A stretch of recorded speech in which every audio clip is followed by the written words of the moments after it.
Ele puxou o cabo da tomada com a brutalidade de quem arranca uma erva daninha, enfiou minha televisão debaixo do braço e avisou que velha não precisa ver besteira. Meu nome é Lourdes, tenho 68 anos, e a viuvez me ensinou a engolir muito choro seco, mas ele esqueceu que o documento do carro novo dele dorme na gaveta da minha cômoda. A sala ficou com um buraco negro no meio do móvel de mogno. Era um rack antigo, daqueles pesados que meu falecido marido, Antônio, comprou com o 13º salário de 1998. A televisão não era apenas um aparelho de plástico e vidro para mim. Ela era a respiração da casa depois que o silêncio da viuvez se instalou nas paredes. Quando o Antônio morreu, a casa encolheu. É uma coisa que ninguém te avisa sobre o luto. As paredes parecem que se movem para mais perto de você. O sofá de 3 lugares vira uma ilha grande demais. A mesa de jantar com 6 cadeiras vira um deserto de madeira. O Antônio era um homem grande, de risada alta, que gostava de ouvir o rádio de manhã enquanto passava a espuma no rosto para fazer a barba. O som do rádio misturado com o barulho da água da torneira era a trilha sonora da minha vida inteira. Quando ele se foi, um infarto fulminante numa terça-feira de chuva, o rádio silenciou. Eu não tive coragem de ligar o aparelho dele nunca mais. Ficou lá, na prateleira do banheiro, juntando pó ao lado do pincel de barba que secou e endureceu com o tempo. Foi por isso que a televisão se tornou tão importante. Ela substituiu o barulho da água batendo na pia. Ela preencheu os cantos da sala, onde a risada do Antônio não alcançava mais. Quando o relógio de parede batia 6 horas da tarde, eu apertava o botão do controle remoto e a voz dos apresentadores de jornal enchia o espaço vazio. Eu não prestava atenção em todas as notícias. A verdade é que a tragédia do mundo lá fora me importava muito menos do que o som de vozes humanas quebrando a quietude da minha sala. Era a companhia que eu tinha enquanto passava o café no coador de pano, o barulho de fundo que me dizia que o mundo continuava girando, mesmo que o meu mundo particular tivesse parado. Eu deixava o volume no 12. Antônio sempre reclamava que o 12 era muito alto, que atrapalhava a leitura do jornal dele. Agora, o 12 era o limite exato para eu não escutar o estalo dos móveis velhos de madeira durante a noite. O relógio marcava 5:30 da tarde quando a campainha tocou. Não era uma visita esperada. Minha filha, Camila, entrou arrastando os pés, com os olhos fixos na tela do celular, como se o chão da casa onde ela cresceu fosse feito de espinhos. Logo atrás dela, preenchendo o batente da porta com os ombros largos e aquela postura de quem é dono do mundo, vinha o Beto.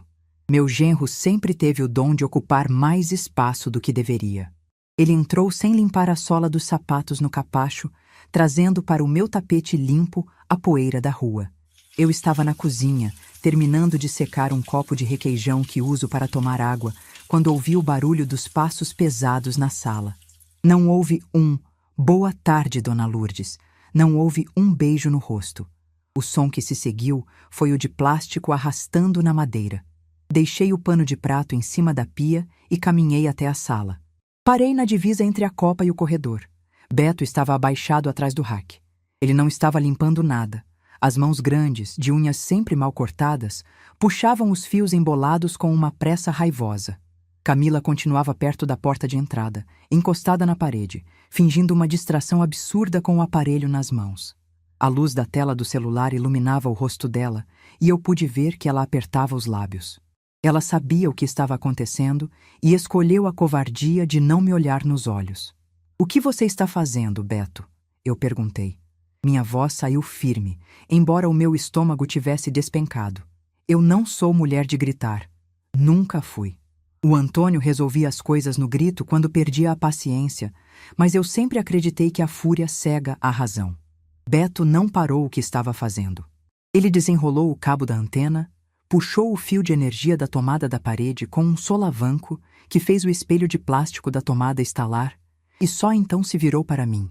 Ele estava suado. Havia um sorriso torto no canto da boca dele, um sorriso de deboche que ele nem fazia questão de esconder debaixo do bigode ralo. "Tô levando a televisão, Dona Lourdes", ele disse, como se estivesse anunciando que ia levar o lixo para fora. Ele ergueu o aparelho de 42 polegadas. Para um homem do tamanho dele, não parecia pesar nada. Para mim, era o peso das minhas noites inteiras. Vendi lá na loja de usados do centro. A senhora nem usa isso direito. Fica aí o dia todo com a cara enfiada nessa tela, vendo novela repetida e programa de fofoca. Velha não precisa de TV, não. Fica só vendo besteira. Não pela idade. Eu tenho orgulho dos meus 68 anos, das rugas que o sol e o trabalho na máquina de costura deixaram no meu rosto. O que doeu foi o tom, o descarte, a constatação de que, para ele, eu já não era uma pessoa com direito a ter vontades, mas um móvel inútil ocupando espaço no mundo. Olhei para a minha filha. Camila, chamei. O nome dela saiu da minha boca carregando 30 anos de dedicação. Lembrei das madrugadas que passei acordada quando ela teve asma aos 7 anos. Lembrei do vestido de formatura que eu costurei à mão, varando 3 noites sob a luz fraca da máquina, porque o dinheiro do Antônio não dava para alugar o que ela queria. Lembrei de tudo isso em uma fração de segundo, enquanto esperava que ela levantasse os olhos do celular e dissesse ao marido para colocar a minha televisão de volta no lugar. Mas Camila apenas encolheu os ombros. Ela finalmente guardou o celular no bolso da calça jeans, esfregou os braços como se estivesse com frio e olhou para o rodapé da sala.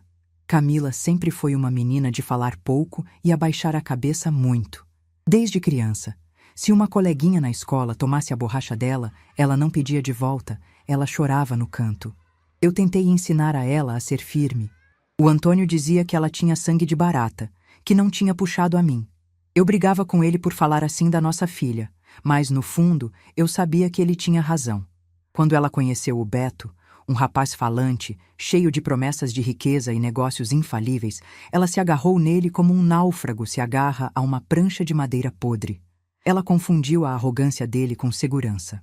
E eu, por amor a ela, por não querer ver minha única filha de mal com a mãe, fui engolindo os desaforos, as piadinhas nas refeições de domingo, às vezes em que ele me mandava calar a boca com um gesto de mão dizendo que mulher não entende de imposto. Fui engolindo até o estômago não ter mais espaço. Até o dia de hoje. O dia em que a minha filha ficou olhando para o chão enquanto o marido dela me roubava dentro da minha própria casa. Mãe, o Beto tá precisando de um dinheiro rápido para cobrir um buraco lá na oficina. Ela murmurou, a voz fina, esganiçada, cheia daquela submissão que sempre me deu um gosto amargo na boca. A senhora quase não assiste mesmo. A gente prometeu que depois compra uma menorzinha para pôr no seu quarto. O Beto soltou uma risada pelo nariz, ajeitou a televisão debaixo do braço direito e passou por mim. O cheiro da colônia barata que ele usa me deu náuseas. Ele esbarrou o cotovelo no meu ombro. Não sei se por falta de espaço ou por pura ruindade. E caminhou em direção à porta. Passar bem, Dona Lourdes. Vai ler um livro, rezar um terço. Faz melhor para a cabeça. Ele jogou por cima do ombro, já pisando na calçada. Camila foi atrás dele como um cachorrinho treinado, fechando a porta da frente sem trancar. O barulho do trinco de metal batendo ecoou pela casa. Em seguida, ouvi o som do motor do carro sendo ligado lá fora e os pneus cantando no asfalto da rua. Fiquei parada no mesmo lugar por um tempo que eu não sei medir. O sol já estava se escondendo. A luz da tarde entrava pela janela da frente e batia exatamente no espaço vazio que ficou no rack. O pó, acumulado ao redor da base da televisão, formava um retângulo cinza perfeito na madeira envernizada. Fui até a área de serviço, peguei um pano úmido no tanque e voltei para a sala. Limpei a poeira com movimentos lentos. O pano ficou sujo. Lavei no tanque, torci até não cair mais nenhuma gota e limpei de novo. Eu não chorei. Meus olhos estavam secos, ardendo um pouco, mas nenhuma lágrima desceu. A raiva que eu sentia não era líquida. Era sólida. Era um bloco de chumbo que se acomodou na base da minha garganta e desceu devagar até o estômago. Caminhei pela casa em silêncio. Fui até o meu quarto. A colcha de retalhos que cobria a cama de casal estava perfeitamente esticada. Do lado direito, o lado do Antônio, os travesseiros continuavam empilhados como ele gostava. Sentei na beirada do colchão e olhei para a cômoda de cerejeira no canto do quarto. A terceira gaveta estava trancada. A chave ficava escondida dentro da caixa de remédios de pressão, no fundo do guarda-roupa. O Beto sempre achou que eu era uma mulher ignorante. Ele tem essa mania de medir a inteligência das pessoas pela quantidade de palavras difíceis que elas falam.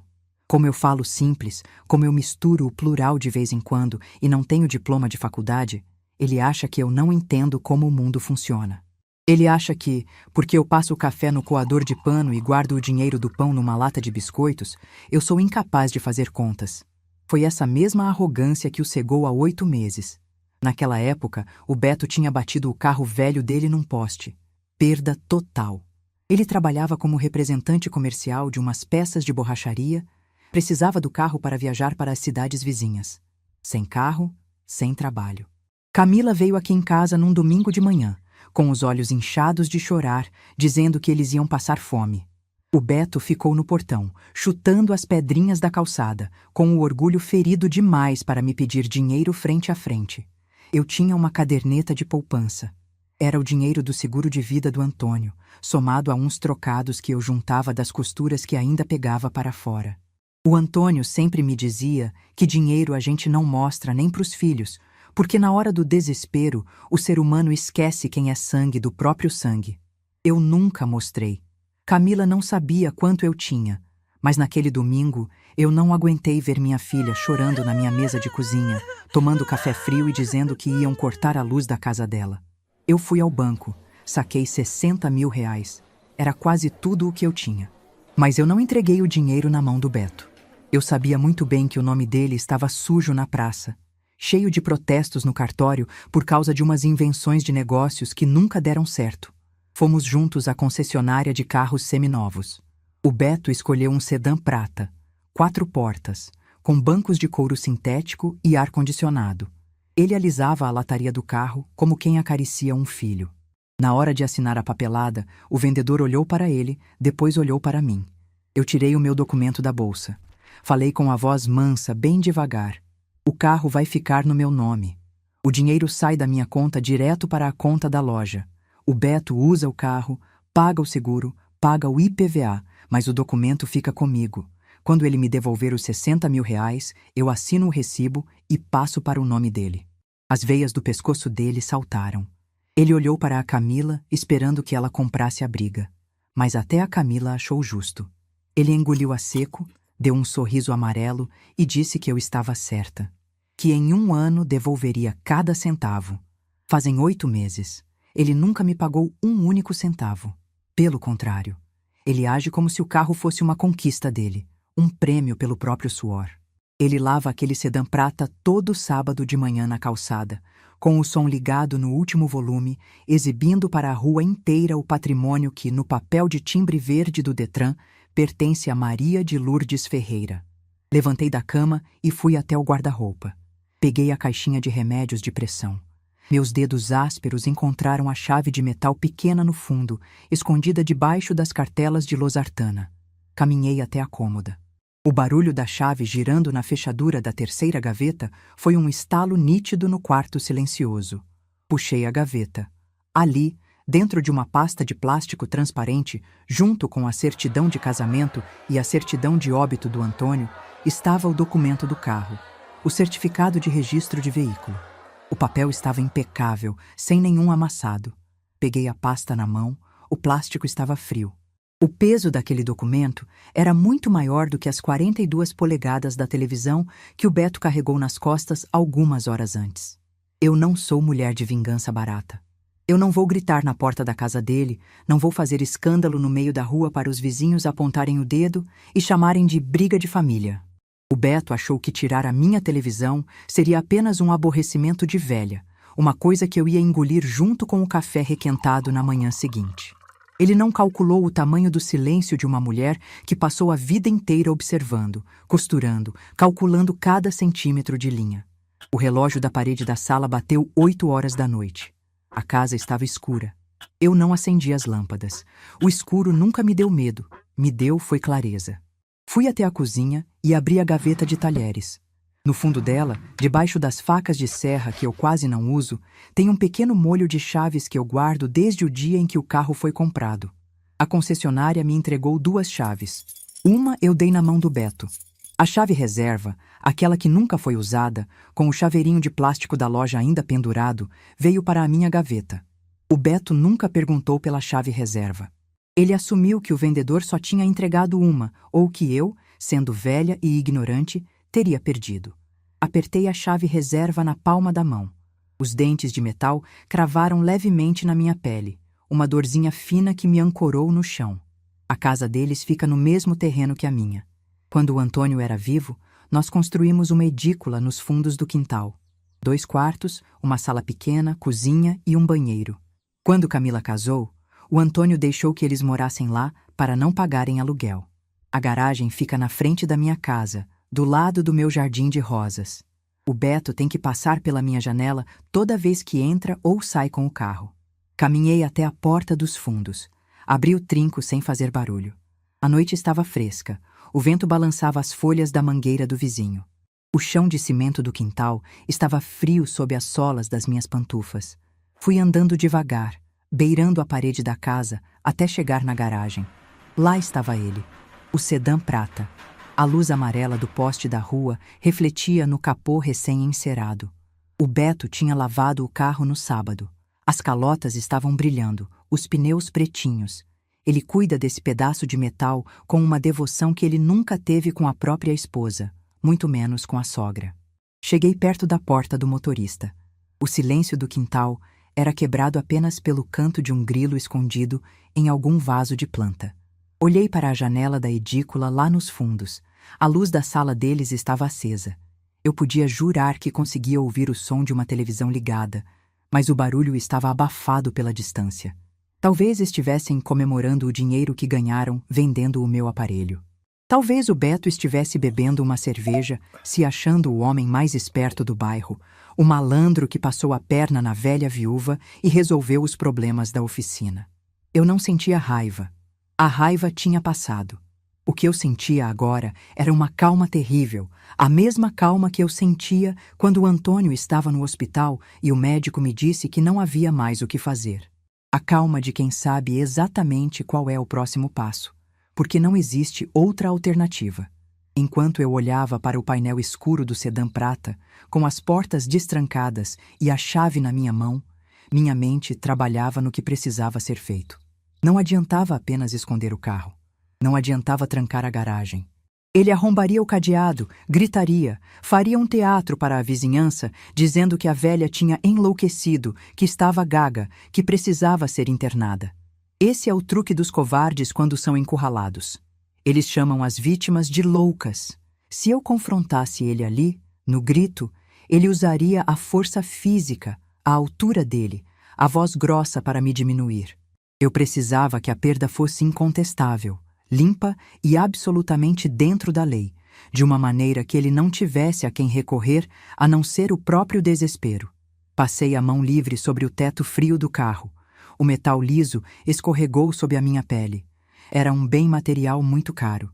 60 mil reais de suor, de noites em claro, de economias que o Antônio deixou para que eu não passasse necessidade no fim da vida. E esse homem, esse moleque crescido que arrancou a tomada da minha parede, estava dirigindo esse dinheiro para cima e para baixo, achando que o mundo devia favores a ele. Apertei o botão de destrancar na chave reserva. O carro emitiu um bip duplo, baixo, e as luzes laranjas das setas piscaram na escuridão da garagem. O som metálico das travas abrindo foi como um tiro de largada. Abri a porta do motorista. O cheiro de couro novo e daquela colônia barata do Beto empesteava o interior. Eu não ia dirigir. Faz 15 anos que a minha carteira de motorista venceu e eu nunca mais renovei. Não era sobre tirar o carro do lugar. Era sobre tirar o carro dele. Deixei a porta aberta e voltei os olhos para a janela da casa dos fundos. Eles não ouviram o bip. Continuavam lá, seguros, rindo, assistindo a alguma besteira em outra tela. Fechei a mão ao redor da chave. Olhei para o painel apagado do sedã prata e respirei fundo o ar frio da noite. A velha não precisava de televisão. Mas o Beto ia descobrir, assim que o sol nascesse, que ele precisava de muito mais do que esperteza para continuar andando de cabeça erguida no meu quintal. Fechei a porta do carro com um empurrão suave e caminhei de volta para o escuro da minha sala. Voltei para a escuridão da minha sala com passos firmes. O buraco no móvel de mogno parecia ainda maior sem a luz da tarde para disfarçar o vazio. Mas eu não acendi a lâmpada. Eu conheço a geografia dessa casa de olhos fechados. Fui até a mesa de jantar, puxei uma das 6 cadeiras de madeira maciça e me sentei. Coloquei a pasta de plástico transparente sobre o tampo de vidro. O som do plástico batendo no vidro ecoou pela casa adormecida. Abri a aba e tirei o documento verde. O certificado de registro de veículo. O papel que o Beto achava que era apenas uma formalidade burocrática, um detalhe que não mudava o fato de que ele dirigia, ele lavava e ele exibia o sedã prata para a vizinhança. Levantei devagar, fui até a gaveta da cristaleira e peguei o estojo dos meus óculos de leitura. Junto com ele, tirei uma caneta esferográfica azul que o Antônio usava para preencher as palavras cruzadas do jornal de domingo.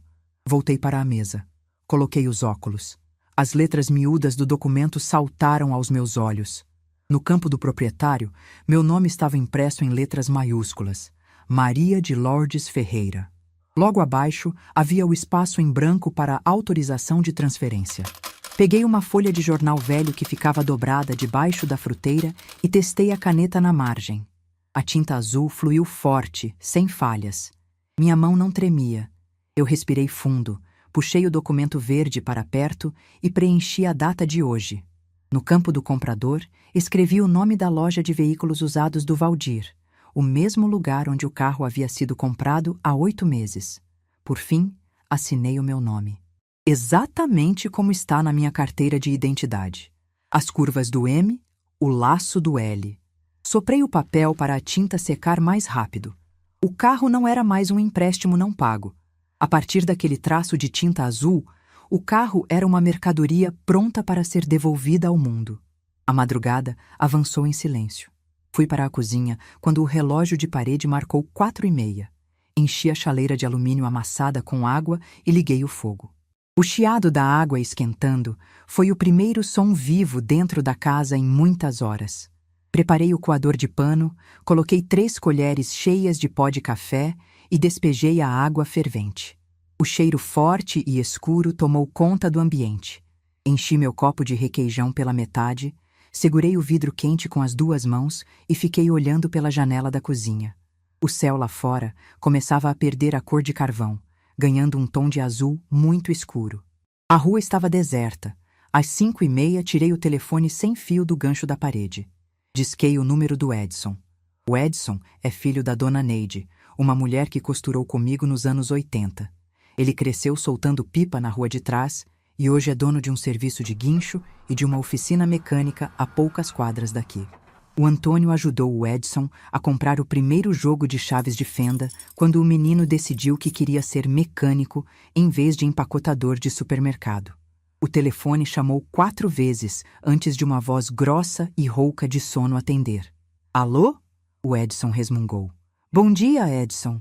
É a dona Lourdes, viúva do seu Antônio. Eu falei, mantendo o tom de voz baixo para não acordar os fundos da casa. Dona Lourdes, aconteceu alguma coisa com a senhora? Tá passando mal? A voz dele mudou na hora, a preocupação cortando o sono. Estou ótima, meu filho. Preciso de um favor profissional seu. Preciso de um guincho plataforma aqui na porta de casa, hoje, às 6h15 da manhã. Mas tem que ser sem barulho de sirene, sem luz rodando, sem buzina. É para levar um carro daqui. Ele sabe das dívidas que o meu genro espalhou pelo bairro. A senhora tem o documento do carro na mão, dona Lourdes? Ele perguntou, com a cautela de quem não quer se meter em confusão de polícia. O carro está no meu nome, Edson. O documento verde está assinado por mim. Tenho a chave reserva. Quero que você pegue o sedã prata que está na minha garagem e leve direto para o pátio do Valdir, lá na avenida. O frete eu te pago em dinheiro vivo assim que você encostar aqui. Disquei o número do celular dele. Ele atendeu no segundo toque. Valdir? É a Lourdes. Aquela que comprou o sedã prata com o Beto há 8 meses. Pagamento à vista, lembra? Eu paguei 60 mil. Sei que carro desvaloriza quando sai da loja. Quero 40 mil. Dinheiro na minha conta hoje até o meio-dia, ou transferência imediata. O documento já está assinado no nome da sua loja. Vou passar no cartório mais tarde para reconhecer firma. 40 mil à vista assim, no susto, é apertado. Eu pago 35. O ar estava gelado, o sereno da noite ainda brilhava nas folhas das minhas roseiras. Fui até o portão de ferro da garagem. Destranquei o cadeado grande, tirei a corrente e empurrei as 2 folhas de ferro para os lados, abrindo totalmente a passagem. O sedã prata estava lá, adormecido, brilhando na luz fraca da manhã. Olhei para a casa do lado. A minha vizinha, Marta, já estava na calçada. Ela usava um chale de lã sobre os ombros e varria as folhas secas com movimentos lentos. A Marta mora ali há 40 anos. Ela viu a Camila nascer. Ela estava sentada no sofá da minha sala ontem à tarde, tomando chá comigo, quando o Beto entrou e levou a minha televisão. A Marta viu tudo. Ela ouviu ele dizer que velha não precisava de TV.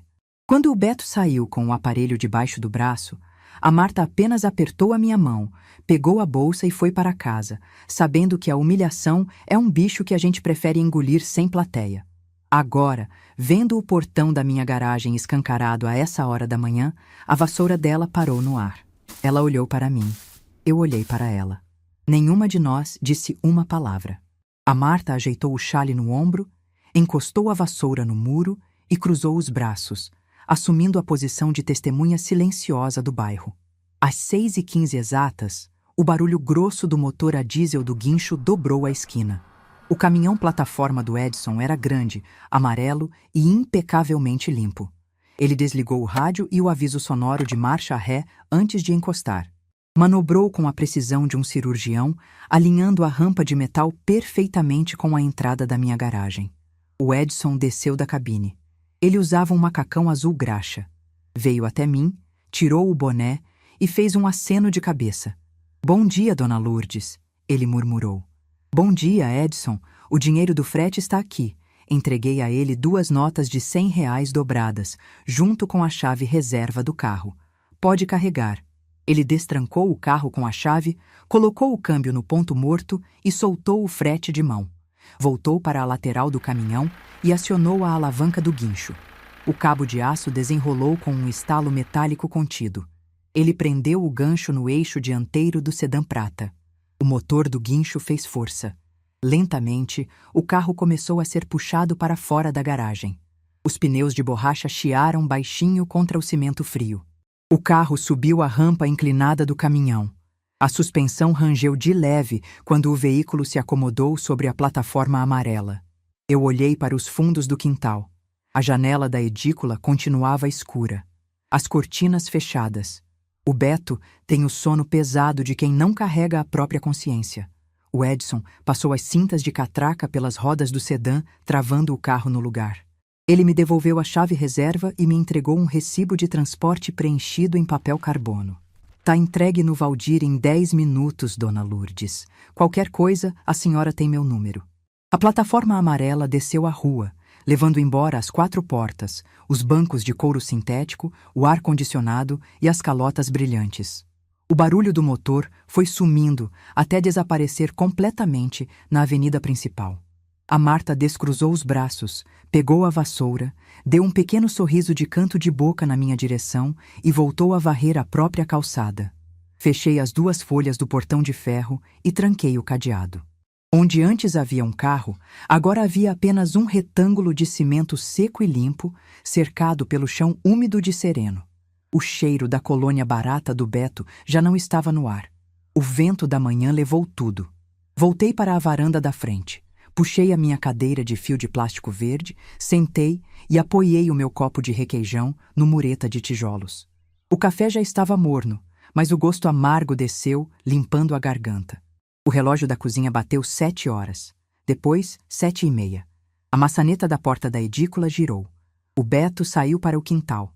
Ele usava a camisa polo azul do uniforme da oficina, os cabelos molhados de banho e penteados para trás com gel.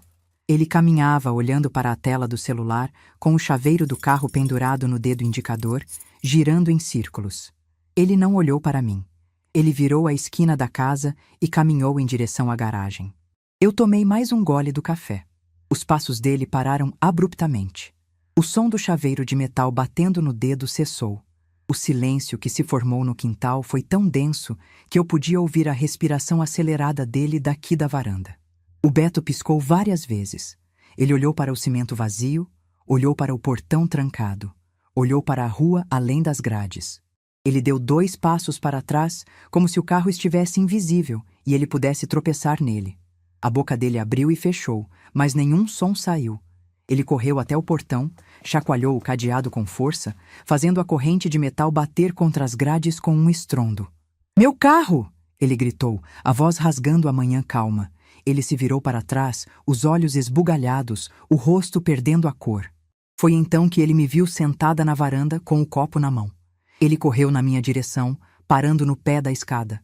"Dona Lourdes, roubaram o carro, arrombaram o portão e levaram meu carro. A senhora não viu nada? A senhora está aí sentada e não viu nada?" O homem grande que arrancou a minha televisão da tomada agora tremia, segurando um chaveiro inútil. "Ninguém arrombou o portão, Beto. O cadeado está trancado, como você mesmo acabou de chacoalhar", eu falei, a voz mansa, nivelada, sem subir um único tom. Ele franziu a testa, a confusão misturada com o pânico. "Como não arrombaram? O carro sumiu! Pelo amor de Deus, Dona Lourdes, liga para a polícia. O telefone está aí dentro. Liga para o 190 agora. Eu preciso desse carro para ir trabalhar." Ele olhou para o meu rosto, depois para o meu copo de café, tentando encaixar as peças de um quebra-cabeça que ele nunca imaginou que precisaria montar. "O que a senhora está falando? A senhora está confusa da cabeça? O meu carro sumiu!" O documento dormiu 8 meses na minha gaveta. Eu cansei de ter um carro parado no meu nome sem render nada. Então eu vendi. O Valdir da agência comprou de volta. O guincho do Edson levou daqui, eram 6h15 da manhã. "A senhora tá louca? Aquele carro é meu. Eu lavo aquele carro todo sábado. Eu botei pneu novo mês passado. A senhora não pode vender o que é meu." Eu liquidei o patrimônio. Diz para o delegado que a sua sogra, viúva de 68 anos, vendeu o próprio carro, com o documento assinado por ela e firma reconhecida, para uma loja legalizada.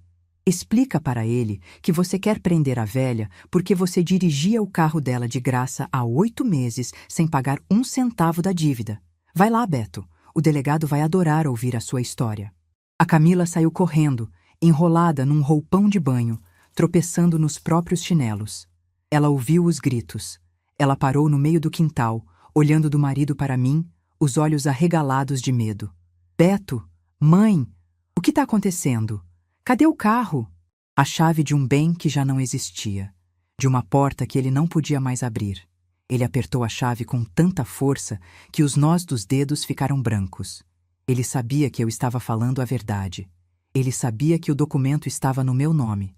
Ele sabia que, perante a lei, aos olhos do Valdir, do Edson e do delegado, ele não era o dono de nada.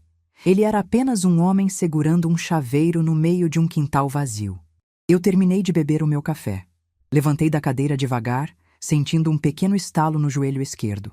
Olhei para a minha filha, que continuava paralisada no meio do cimento, e depois para o meu genro, que respirava pesado como um touro encurralado.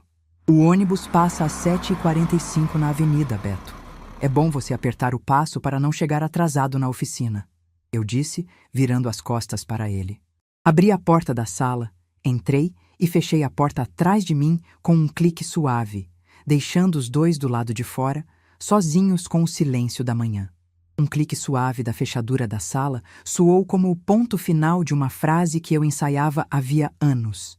Fiquei parada com as costas encostadas na madeira fria da porta, sentindo a vibração do que acontecia do lado de fora.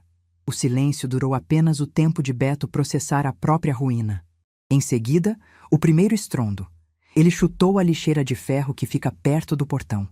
O barulho do metal, amassando contra o muro de alvenaria, cortou a manhã. Depois vieram os gritos. Palavrões pesados, daqueles que o Antônio nunca permitiu que fossem ditos dentro dos limites do nosso terreno. Ele xingava o Edson, xingava o Valdir e, principalmente, xingava a mim. Chamava de velha desgraçada, de louca, de bruxa.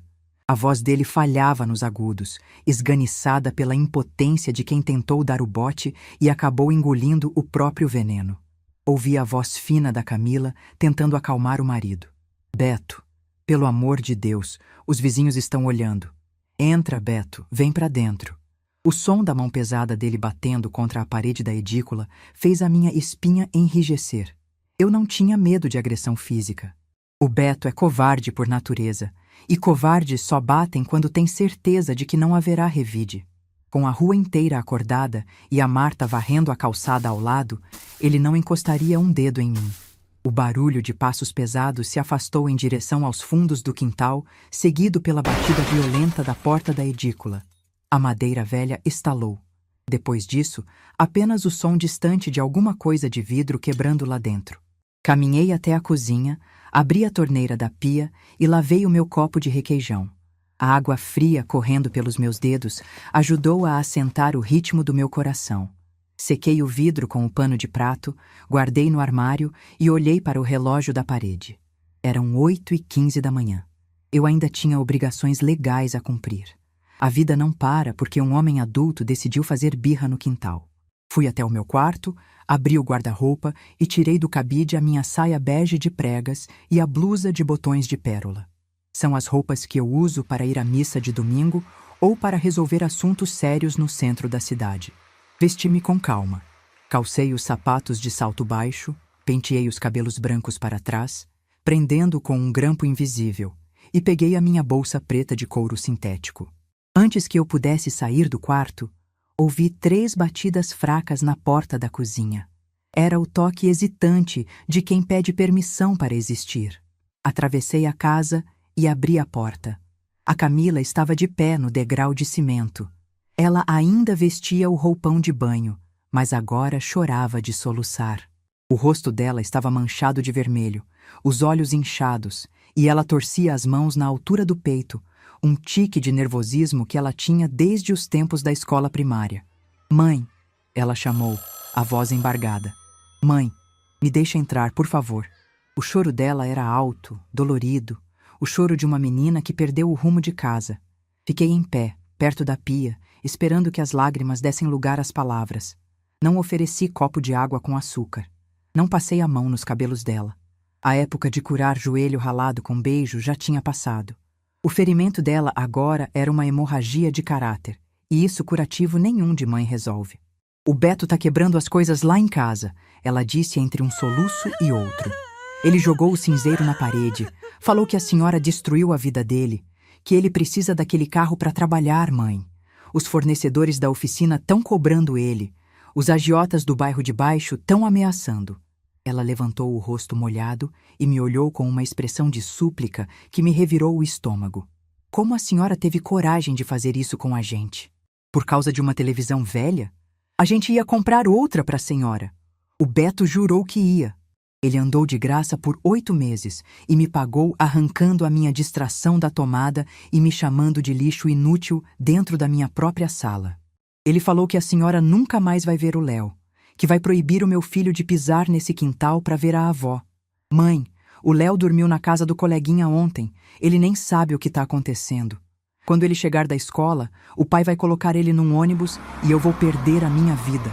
É um garoto quieto, de olhos vivos, que gosta de sentar na minha varanda para desenhar no caderno enquanto eu costuro. A ameaça do Beto era suja, covarde, o último recurso de um homem que não tem mais cartuchos na arma. Mas eu conheço a mãe do Beto. A dona Zilda mora em uma casa de 2 cômodos no fundo de um vale úmido na cidade vizinha.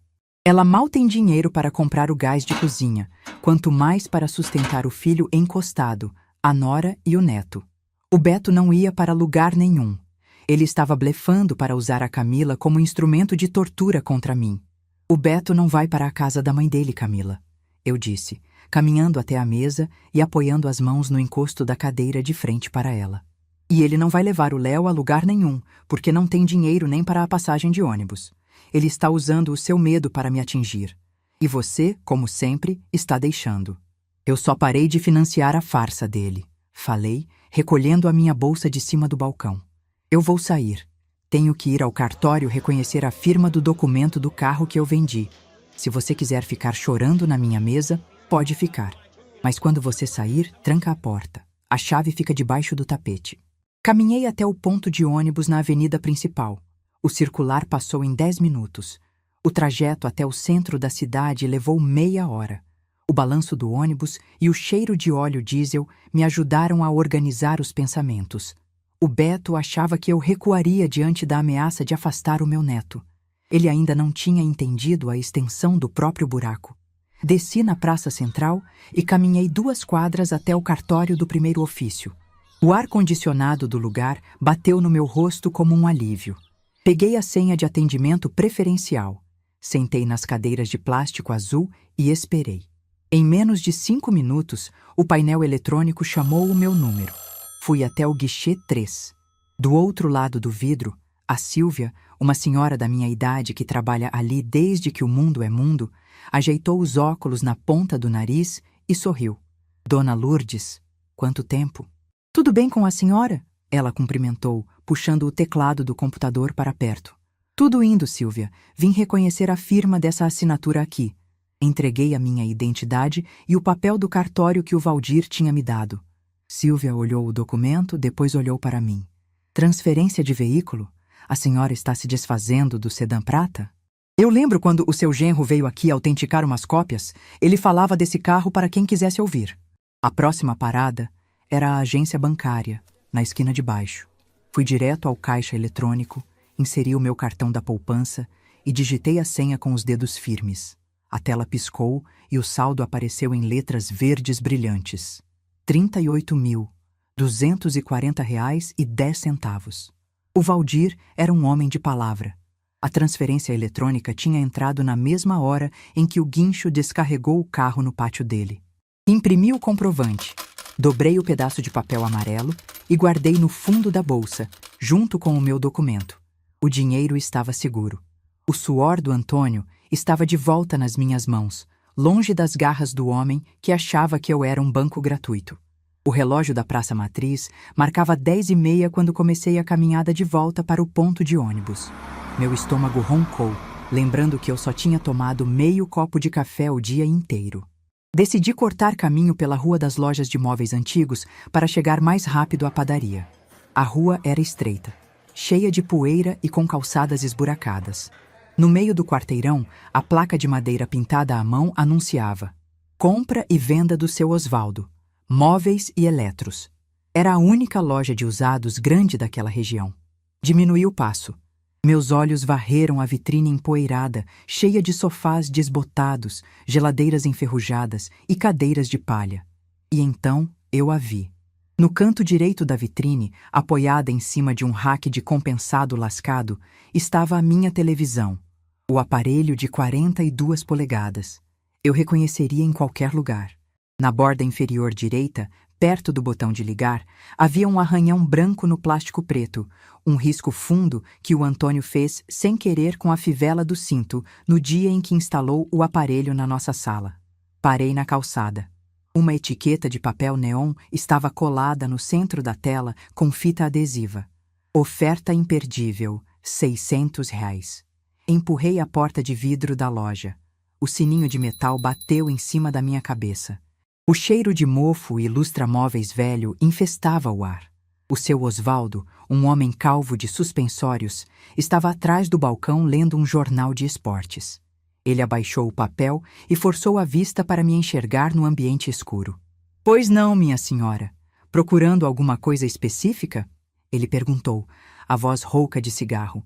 Caminhei até a vitrine e apontei para o aparelho. Bom dia. Aquela televisão ali. Entrou quando? Questão de privacidade, sabe como é. A televisão é roubada? Se for problema de polícia, eu devolvo agora, não quero rolo na minha loja.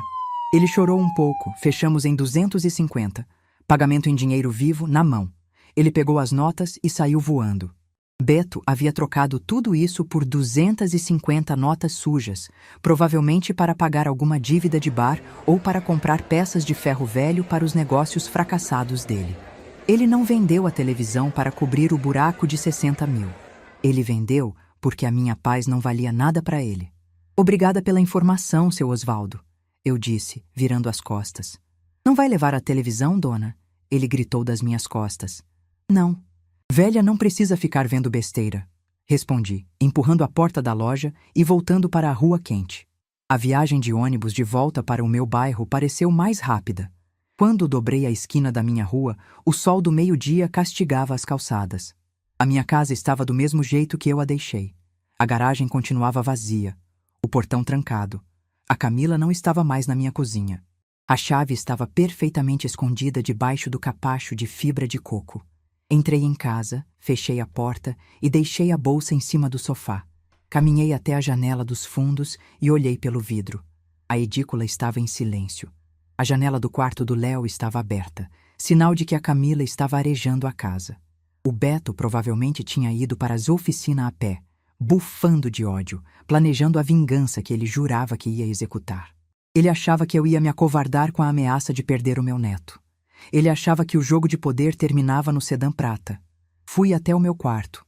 A chave pequena de metal continuava na fechadura da terceira gaveta da cômoda. Puxei a gaveta até o fim. O documento do carro não estava mais lá, mas a pasta de plástico transparente continuava cheia. Tirei os papéis que estavam por baixo da certidão de óbito do Antônio. Era um maço de documentos amarelados pelo tempo, grampeados no canto esquerdo. A escritura do terreno. O Antônio construiu a edícula com as próprias mãos, nos finais de semana de 1994. Ele bateu a laje, assentou os tijolos, passou os fios da rede elétrica. Mas ele nunca desmembrou o terreno na prefeitura. Ele dizia que não valia a pena pagar a taxa absurda do cartório de imóveis só para separar um pedaço do quintal que continuava sendo nosso. A casa da frente e a edícula dos fundos eram uma coisa só no papel. Tirei do fundo da gaveta o talão de contas do mês passado, o papel da companhia de água e o papel da companhia de energia elétrica, ambos emitidos no nome de Maria de Lourdes Ferreira. A edícula não tinha relógio de força separado. O padrão de energia que ficava no poste da rua alimentava as duas casas. O Beto e a Camila tomavam banho quente, ligavam a geladeira, assistiam televisão e a conta vinha unificada, debitada automaticamente da minha conta poupança todo dia 10. Eu pagava a luz e a água deles há anos, sem nunca cobrar um centavo, porque mãe não cobra água de filho. Mas o Beto não era meu filho, e a Camila havia escolhido o lado dela naquela guerra. Peguei o talão de energia e caminhei até a sala. Sentei na cadeira de madeira da mesa de jantar, ajeitei os óculos de leitura no rosto e puxei o telefone sem fio da base. Disquei o número do serviço de atendimento ao cliente que estava impresso no verso da conta de luz.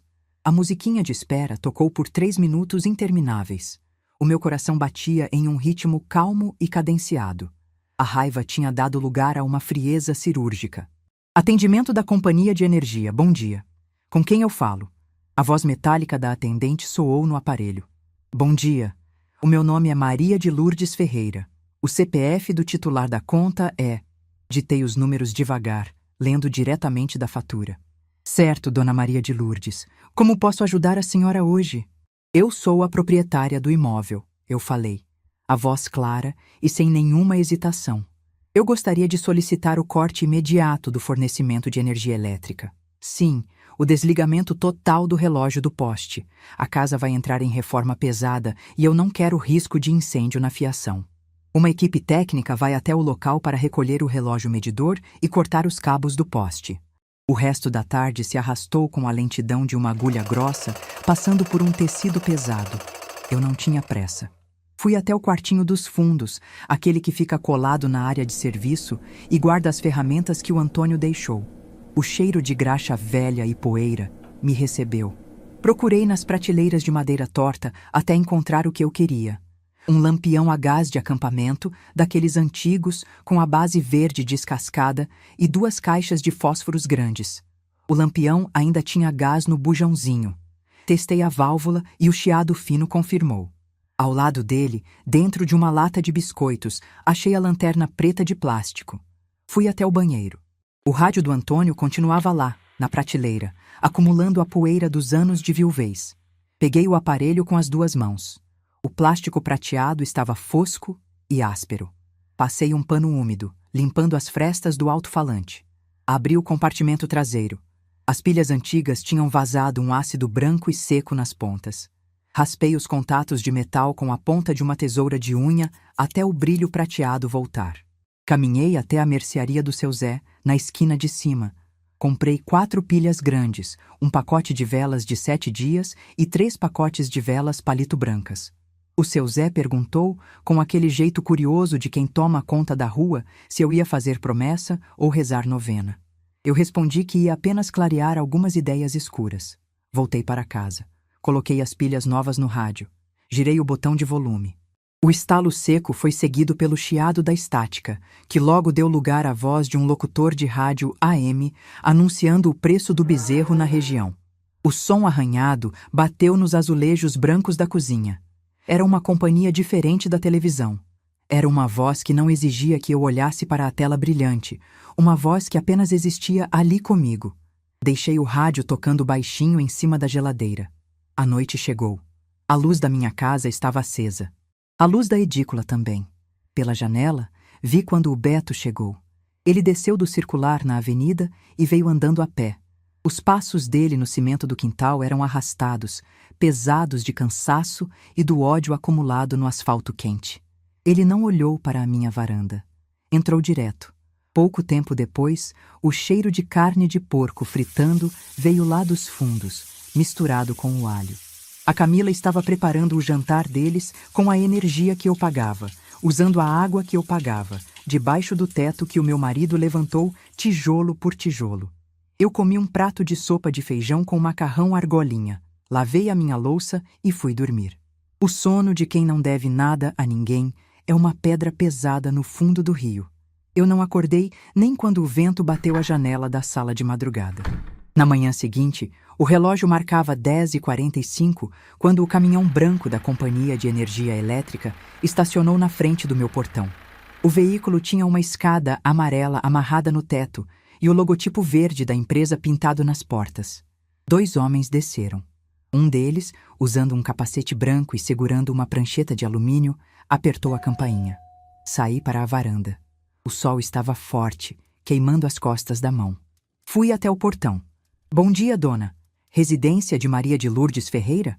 O técnico perguntou, conferindo o papel impresso na prancheta. Sou eu mesma, meu filho, respondi, abrindo o cadeado e puxando a grade de ferro pesada para o lado. Temos uma ordem de serviço para corte definitivo a pedido da titular. Desligamento do ramal no padrão por motivo de reforma pesada no imóvel. A senhora confirma o pedido? Pode fazer o serviço. Só atestando que o relógio medidor foi retirado e o cabo foi cortado. Depois, desparafusou os cabos pretos espessos que traziam a força da rua para dentro do meu quintal. O barulho dos alicates mastigando o cobre foi o único som na rua vazia. Lá dentro da minha casa, o motor da geladeira deu um último suspiro tremido e calou. O rádio de pilha, que funciona independente da vontade da tomada, continuou tocando a música sertaneja em cima da mesa. A energia estava morta. O técnico tirou o relógio de vidro da caixa, enrolou as pontas dos fios soltos com fita isolante preta e desceu da escada. Eles guardaram o equipamento, entraram no caminhão e foram embora, deixando para trás um buraco cego no poste de cimento. Voltei para dentro. A casa estava mergulhada em um silêncio diferente. O silêncio da ausência de corrente elétrica é absoluto. Ele pesa nos ouvidos. Você não percebe o zumbido fino que as tomadas, a geladeira e o relógio do micro-ondas fazem até que eles parem de fazer. Fui até a sala. O relógio de parede de pêndulo, que o Antônio dava corda, continuava batendo. O tempo não parava só porque a luz acabou. Fiz o meu almoço no fogão a gás. Um arroz branco, um ovo frito com as bordas bem tostadas, do jeito que eu gosto. A tarde caiu, devagar. O calor dentro de casa começou a aumentar, porque o ventilador de mesa já não era uma opção. Abri todas as janelas para a brisa entrar. Fiquei sentada na cadeira de fio verde da varanda, costurando a bainha de uma calça velha na mão, esperando o sol esfriar. Às 5h30 da tarde, a Camila chegou com o Léo. O meu neto vinha chutando uma tampinha de garrafa com a mochila da escola nas costas. Ele me viu na varanda, deu um sorriso largo e correu na minha direção. Oi, vó, olha o desenho que eu fiz na aula de artes, ele disse, abrindo o zíper da mochila e tirando um papel amassado. Era um desenho de uma casa com um telhado vermelho e uma árvore enorme do lado. Está lindo, meu filho. A avó adorou, eu disse, passando a mão nos cabelos finos e suados dele. A Camila parou no portão. Ela me olhou com os olhos fundos, desviou o rosto e chamou o menino do meio do quintal. Vem, Léo, vai tomar banho que a mãe vai fazer o jantar, ela falou, A voz seca, apressada. O menino guardou o desenho e correu para a edícula. A Camila foi atrás dele, sem me dar boa tarde. O barulho da porta abrindo e fechando ecoou. Menos de 3 minutos depois, ouvi a voz fina do Léo gritando lá do fundo. Mãe, a luz do banheiro não acende. A geladeira não tá fazendo barulho. Não caiu a chave, Camila, eu respondi, sem parar de costurar a bainha da calça. A agulha entrava e saía do brim com um ritmo matemático. Eu mandei cortar, o relógio foi recolhido, a companhia levou embora de manhã. A caixa de lata cinza estava com a tampa aberta, mostrando o vazio imenso onde antes ficava o medidor. Os fios pendiam inúteis, isolados com a fita preta. A senhora cortou a luz? Da própria casa? Mãe, a geladeira... A carne do mês está toda no congelador, o banho do Léo. Como a senhora faz uma coisa dessas de propósito? Eu continuei pagando depois que ele morreu. Hoje, eu decidi que a fonte secou. Eu não sustento o homem que me rouba dentro da minha própria sala. Se o Beto precisa de energia para tomar banho quente e beber água gelada, ele que compre um terreno, construa uma casa e peça a ligação no nome dele no cartório. Eu esquento a água no fogão a gás e dou banho de caneca nele no meu banheiro. Ele pode jantar na minha mesa, no escuro, iluminado pela vela que eu comprei com o meu dinheiro. Mas você e o Beto não vão mais usar um palito de fósforo que saia do meu bolso. O orgulho cego dela, misturado com o medo doentio do que o marido faria quando chegasse, era maior do que o conforto do próprio filho.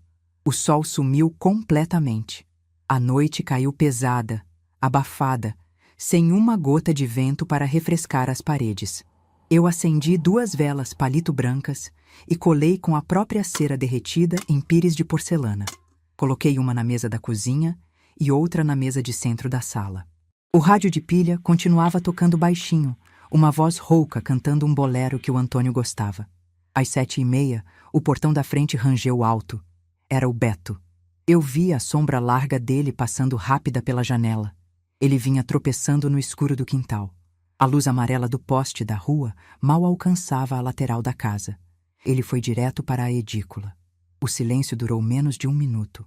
O estouro da porta de madeira batendo contra a parede foi tão violento que a chama das minhas velas balançou na sala. Os passos dele esmagaram o cimento em direção à minha porta. Ele não bateu. Ele empurrou a porta da sala com o ombro, escancarando a madeira.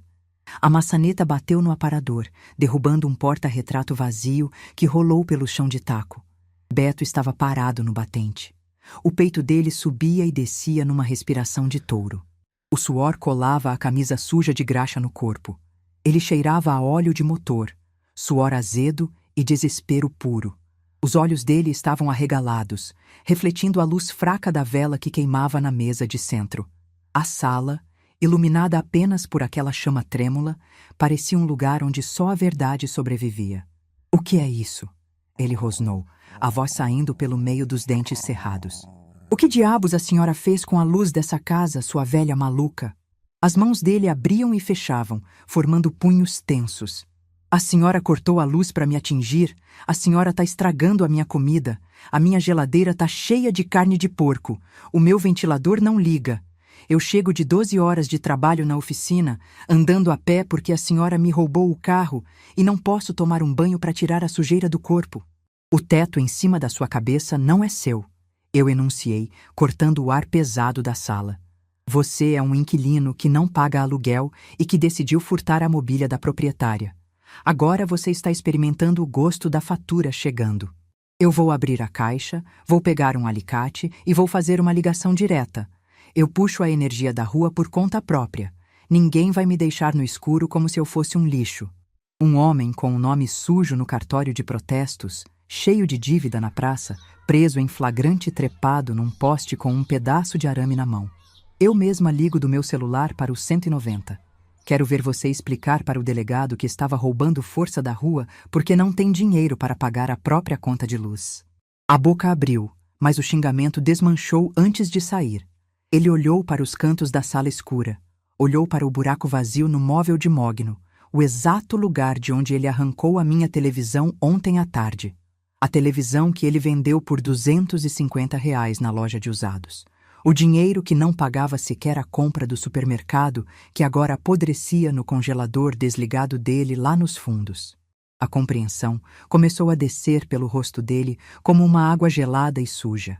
Ele piscou, desorientado pelo próprio reflexo no espelho da realidade. Velha, não precisa de televisão, Beto, eu disse, quebrando o silêncio.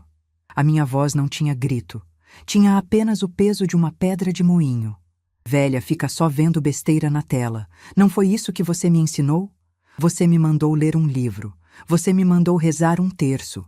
Pois é exatamente isso que eu vou fazer agora, com a luz da minha vela, na paz da minha casa. O meu joelho esquerdo estalou alto no silêncio da sala, lembrando que a idade pesa nos ossos, mas não no juízo. Caminhei até a cômoda do quarto e voltei num passo calmo. Parei na frente dele, segurando a pasta de plástico transparente. O plástico brilhou sob a luz amarela da vela. Sabe o que é isso aqui, Beto? Perguntei, batendo o dedo indicador na capa amarelada do documento grampeado que eu tirei da gaveta à tarde. Ele engoliu a seco, os olhos fixos na pasta. Ele balançou a cabeça, negando. Essa é a escritura do terreno, do lote 13 da quadra 4. O terreno inteiro, a casa da frente e a edícula dos fundos onde você dorme. Está tudo no meu nome. Não existe desmembramento na prefeitura. Você mora no meu quintal de favor. O rádio de pilha continuava tocando uma música lenta no fundo da cozinha, alheio à ruína do homem na minha frente. Você tem 48 horas para tirar as suas coisas da minha edícula. Pega as suas roupas, pega o que sobrar da sua carne estragada, pega o seu orgulho e vai embora do meu terreno. Se você estiver aqui na sexta-feira de manhã, o Edson vem com a marreta do guincho e eu derrubo as paredes da edícula com os seus móveis dentro. O vento da realidade bateu no peito dele e arrancou todo o ar que sustentava aquela postura de dono do mundo. Ele deu um passo para trás. O calcanhar do sapato sujo de graxa esbarrou no tapete da sala. Ele olhou para os cantos escuros da casa, para o buraco no móvel de mogno, para a vela derretendo no pires de porcelana e, por fim, olhou para o meu rosto. Ele esperava encontrar alguma hesitação, alguma brecha de pena de mãe que ele pudesse usar para se infiltrar de novo. Encontrou apenas a viúva do Antônio, sentada com a coluna reta, segurando o papel que provava que ele não era dono de um único tijolo debaixo daquele teto. Beto virou as costas. Os ombros largos estavam caídos, curvados para a frente, como se o peso da própria ignorância tivesse finalmente pousado na nuca dele. Ele caminhou para fora da sala, arrastando a sola do sapato no assoalho de madeira. Atravessou a varanda e desceu o degrau de cimento. Eu não levantei da cadeira. Fiquei ouvindo o som dos passos dele no quintal escuro. A porta da edícula foi aberta e, dessa vez, não houve estrondo. Ela foi fechada com um clique seco, definitivo, o som de uma tampa de caixa sendo lacrada. Levantei devagar, sentindo o estalo rotineiro no joelho esquerdo. Fui até a porta da sala, empurrei a madeira pesada e girei a chave na fechadura. Caminhei até a mesa de centro, curvei o corpo e assoprei a chama da vela. O cheiro de pavio queimado e cera quente subiu pelo ar abafado. No escuro, o rádio de pilha continuava tocando na cozinha, uma voz antiga cantando baixinho por cima do chiado da estática. Fui para o meu quarto, deitei na cama perfeitamente esticada e dormi o sono pesado de quem terminou de varrer a sujeira para fora de casa. A manhã de quinta-feira nasceu com um sol branco e ardido. O relógio de parede marcou 6:30, quando o barulho de plástico arrastando no cimento quebrou o silêncio do quintal. Preparei o meu café no coador de pano, enchi o copo de requeijão e fui para a varanda. Sentei na cadeira de fio verde. O Beto estava saindo da edícula. Ele carregava 2 sacos de lixo preto, estufados e pingando um líquido avermelhado no chão. O cheiro de carne de porco estragada atravessou o espaço entre as 2 casas e chegou até o meu nariz, misturado com o ar quente da manhã. A geladeira desligada tinha cobrado o seu preço. Ele caminhou até o portão da frente, destrancou o cadeado e levou os sacos até a lixeira de ferro na calçada. A Marta, minha vizinha, já estava lá fora com a vassoura na mão. Ela parou de varrer as folhas secas da calçada dela e encostou o queixo no cabo de madeira. Ela olhou para os sacos pingando, depois olhou para o rosto amassado e suado do Beto. "Bom dia, Beto. A Marta falou, a voz alta o suficiente para ecoar na rua inteira. A geladeira pifou de madrugada? Perdeu a compra do mês, foi? Ele jogou os sacos na lixeira com raiva. Limpou as mãos na calça do pijama e entrou de volta pelo portão, trancando a grade com pressa. Ele não olhou para a minha varanda. Entrou na edícula e bateu a porta. O resto da quinta-feira foi um espetáculo de desespero silencioso. O Beto saiu a pé no meio da tarde. Voltou 2 horas depois no banco do passageiro de uma caminhonete azul enferrujada. Uma F1000 antiga que soltava uma fumaça preta e espessa pelo escapamento furado.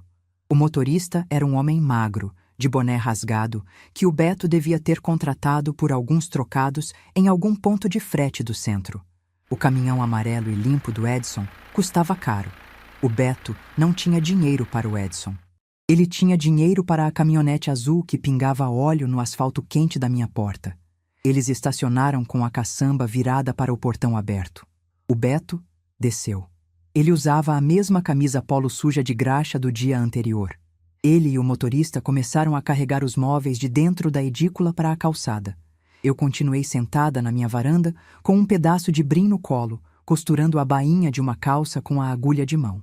A cada ponto que eu dava no tecido, um pedaço da vida que o Beto tentou construir nas minhas costas passava pela minha frente. Eles carregaram o sofá de 2 lugares, com o tecido desbotado e um rasgo no braço direito. Carregaram a cama de casal.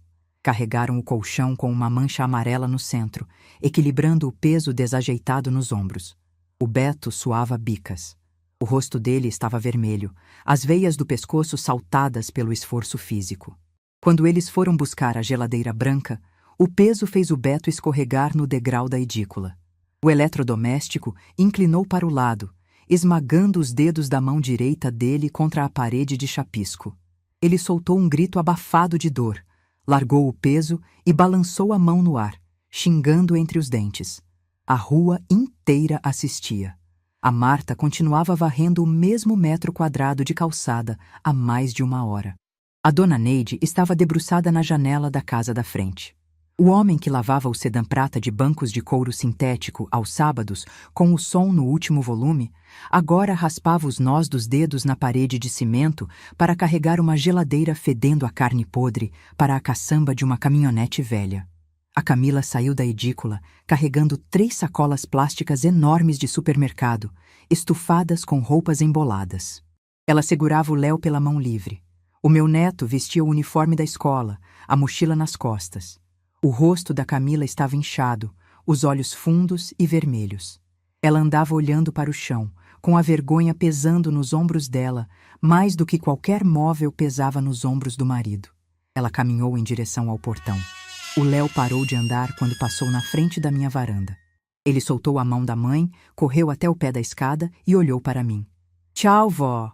A gente vai morar na casa da outra avó agora", o menino disse, a voz fina e inocente. Deixei a costura no assento da cadeira. Levantei, fui até o menino e passei a mão nos cabelos finos dele.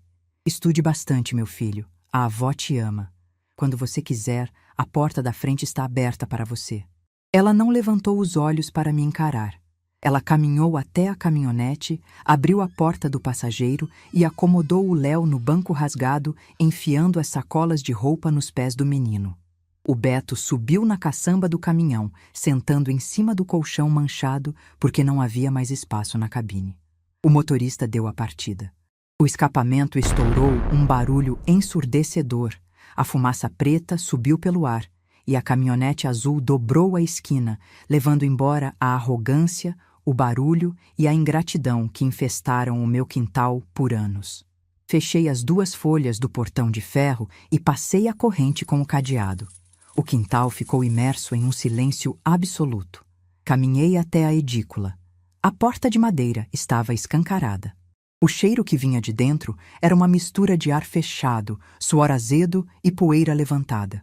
O chão de cimento queimado estava cheio de marcas de sapato, arranhões de móveis arrastados e pedaços de papel picado. A sujeira cobria os cantos das paredes. Fui até a área de serviço da minha casa. Peguei um balde de plástico azul. Enchi com água da torneira, despejei meia garrafa de água sanitária e um copo inteiro de sabão em pó. Peguei a vassoura de cerdas duras, o rodo de madeira e um pano de chão limpo. Voltei para a edícula. Joguei a água com sabão no fundo do quarto esvaziado. O cheiro forte do cloro subiu, queimando as narinas e purificando o ar denso. Comecei a esfregar. O barulho das cerdas duras arranhando o cimento ecoou pelas paredes vazias. Eu esfreguei com força. O suor escorreu pela minha testa, molhando a gola da minha blusa de botões, mas eu não parei. A água foi ficando escura, marrom, carregando a sujeira impregnada nos cantos. Puxei a água suja com o rodo, empurrando a poça preta para fora da porta, descendo pelo ralo do quintal. Lavei o quarto, a sala pequena, o banheiro e a cozinha. Lavei até o cimento voltar a ter a cor limpa e original que o Antônio deixou quando alisou o chão com a desempenadeira. Quando terminei, o sol já estava se pondo. O meu corpo doía inteiro. As pernas tremiam de cansaço, mas o meu peito estava leve. A casa estava limpa. 2 meses se passaram. O outono chegou esfriando as manhãs e enchendo o quintal de folhas secas. A edícula continuava vazia e limpa. A conta de luz voltou a ser debitada da minha poupança, mas o valor caiu para menos da metade. Eu pagava apenas pelo meu banho, pela minha geladeira e pela luz do meu quarto. Numa terça-feira à tarde, a campainha tocou. Era o Edson. Ele usava o macacão azul da oficina com as mãos limpas de graxa. Ele segurava uma sacola de feira cheia de laranjas maduras. Abri o portão e convidei ele para entrar. Sentei com o Edson na mesa da cozinha, passei um café fresco no coador de pano e coloquei os copos de vidro na mesa. Laranja lá do sítio do meu sogro, Dona Lourdes. Doce que é uma beleza, ele disse, empurrando a sacola na minha direção. Deus lhe pague, meu filho. Como estão as coisas na oficina? Perguntei, servindo o café escuro e quente. O Edson segurou o copo de vidro com as 2 mãos grandes. Ele deu um gole longo, encostou as costas na cadeira de madeira e suspirou. Estão indo bem, Dona Lourdes. Graças a Deus o trabalho não falta. Mas eu vim aqui também para contar uma coisa para a senhora. Achei que a senhora ia querer saber. Ele fez uma pausa, olhando para o líquido preto no fundo do copo. O Valdir vendeu o sedã prata mês passado. Uma professora aposentada comprou, pagou à vista. O carro tá rodando lá pro lado da Zona Sul agora. O Beto quebrou de vez, Dona Lourdes. Os fornecedores de peça entraram com cobrança no cartório. Os agiotas do bairro de baixo encostaram uma van na porta da oficina dele na semana passada e levaram tudo. Levaram o compressor de ar, o elevador hidráulico, o jogo de chaves, até as prateleiras de ferro. Limparam o galpão. Ele perdeu o ponto. A xícara de café nas minhas mãos não tremia. Ele tá trabalhando de empregado agora, numa borracharia de caminhão lá na beira da rodovia. O Edson falou, balançando a cabeça. Eu vi ele no ponto de ônibus ontem de manhã, debaixo de garoa. Ele pega 2 circulares para chegar no serviço. E me falaram que a Camila tá fazendo marmita de madrugada para vender na porta de obra no centro da cidade. Eles estão morando lá na casa da Dona Zilda, naquele vale que enche de lama quando chove forte. O menino tá estudando na escola pública do bairro de lá. Ele não tinha mais a luz, a água ou a comida financiadas pela velha ignorante que ele achava que podia humilhar. Ele tinha apenas o salário mínimo, o barulho dos pneus de caminhão na rodovia e o chão de lama da própria mãe. O peso que ele tentou colocar nas minhas costas agora esmagava os ombros dele. A Camila fez a escolha dela, Edson, eu disse devagar, tomando o último gole do café morno. Ela preferiu a submissão. O menino é o único que me corta o coração, mas eu não posso curar a ferida que a mãe dele escolheu abrir. Se um dia ela tomar vergonha na cara, a porta desta casa se abre para ela. Até lá, cada um colhe exatamente o que planta no quintal dos outros. Fiquei sozinha na casa. Caminhei até a sala. O buraco no meio do móvel de mogno não existia mais. Na semana seguinte à mudança do Beto, eu não fui até a loja do seu Osvaldo comprar a minha televisão de volta. Aquela tela de 42 polegadas não me pertencia mais. O aparelho que o Beto arrancou da tomada me serviu por anos para espantar o silêncio que o luto deixou. Mas o luto tinha acabado. Eu não precisava mais do barulho de vozes desconhecidas para me provar que o mundo continuava girando. Fui até o quartinho dos fundos e, com a ajuda de um rapaz que corta a grama da rua, carreguei a minha máquina de costura Singer para dentro da sala. A base pesada de ferro preto, com as letras douradas cravadas no metal e o pedal de ferro fundido, foi encaixada exatamente no espaço onde a televisão ficava. O móvel de mogno agora guardava as minhas bobinas de linha colorida, as minhas tesouras afiadas e as fitas métricas enroladas nas gavetas de baixo. O sol do final da tarde entrava pela janela da frente, batendo exatamente no metal preto da máquina de costura.